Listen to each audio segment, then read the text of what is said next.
pong motor ay Raider Blade 150. Sarap na bumundalin, parang magaan lang po.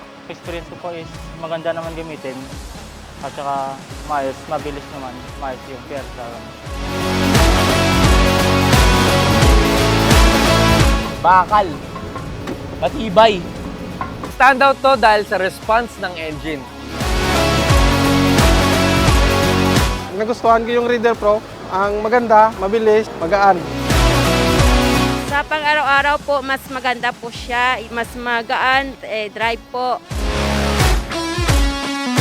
Nag-standout ito sa comfortable na seating. Kaya Suzuki Access ka na.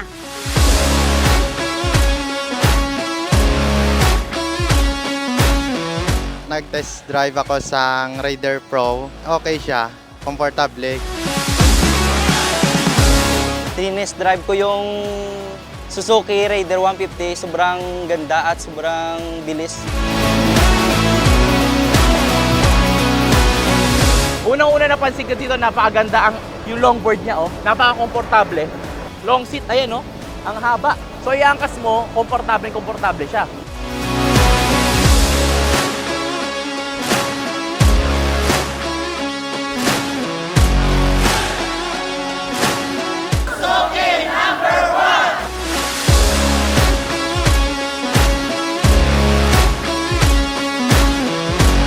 I tested the Raider Blade and it's good.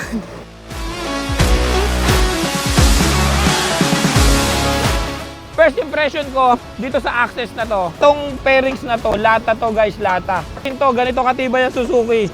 Sa Ride Connect, pwede pong i-connect mo sa cellphone mo habang nagra-ride ka. At dito naman is manual po yung dashboard niya.